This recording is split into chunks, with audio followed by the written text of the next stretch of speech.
이제 우리는요, 잠시 1세기 그 당시에 그리스인, 헬라인으로 한번 돌아가 보았으면 좋겠습니다.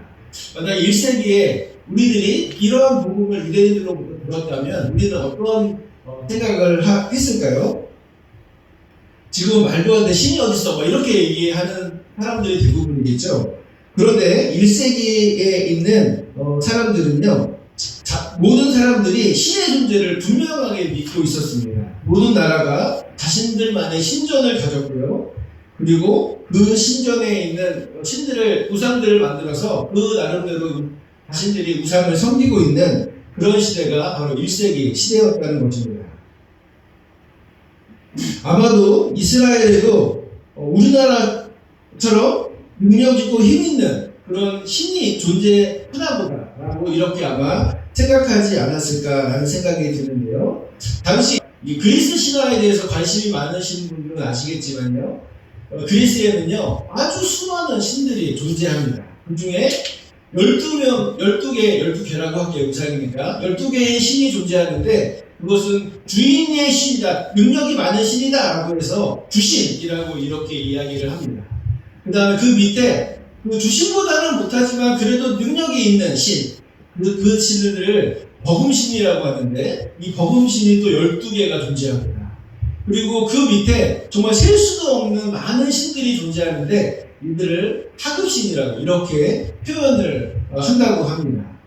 그리고 그때 당시에는요, 이 그리스 신은 사람들이 스스로 만드는 신이었기 때문에 하루에도 수많은 신들이 생겨나고 없어지고 하는 그런 시대가 바로 1세기 이 헬라 시대였는데요.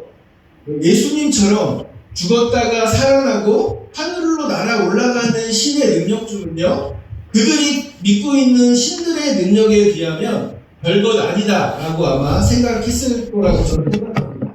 실제로요, 당시 헬라 사람들은 유대인들이 믿고 있는 여호와 하나님이라고 하는 존재를 자신들이 믿는 신들 중에 하급신 정도의 수준에 있는 신으로 인식했다라고 하는 표현을 씁니다. 이 PPT를 보시면요, 다음 장 보시면 실제로 그리스에는요, 이 프로메테우스라고 하는 신이 있는데요, 이 신은요, 인간을 창조한 신으로 알려져 있고, 인간을 너무 사랑해서 이 제우스가 절대로 주지 말라고 했던 이 불을 인간에게 선물로 주었던 신이기도 합니다.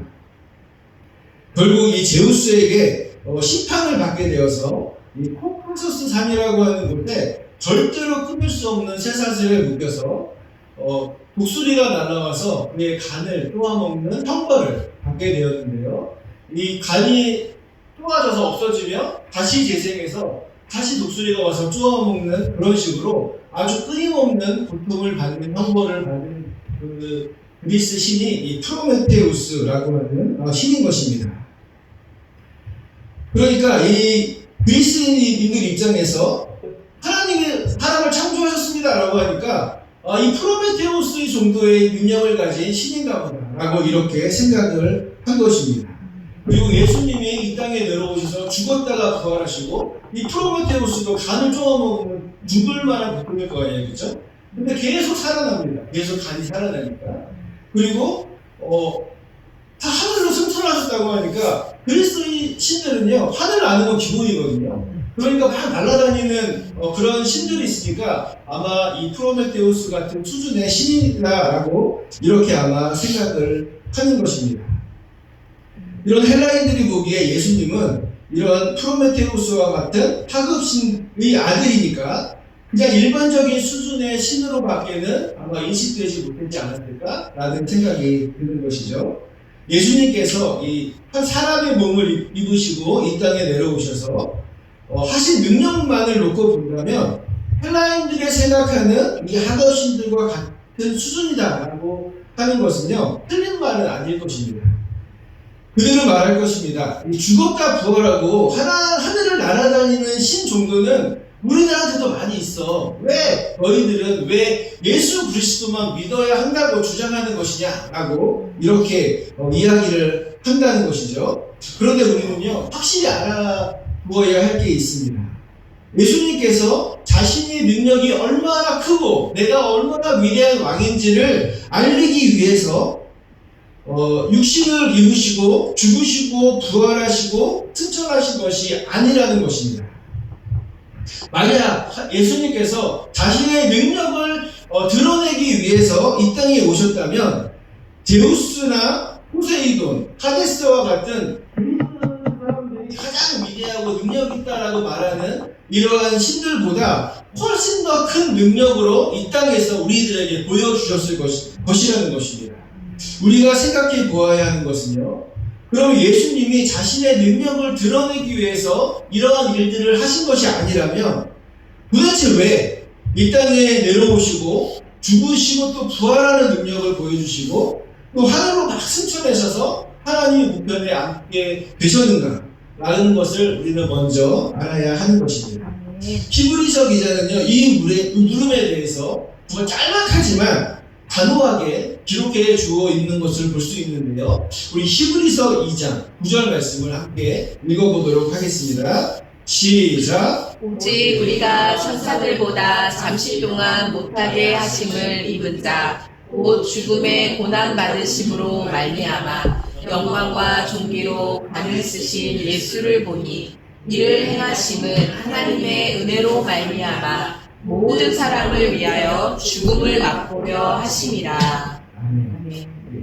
예수님께서 천사보다 못한 자, 그러니까 인간의 몸을 입으시고 죽음의 고난을 받으심을 통해서 나중에 부활하시고 승천하셔서 영광과 존귀의 관을 쓰신 그 예수님이 왜 이렇게 행하셨냐 하면 뭐라고 되어 있습니까?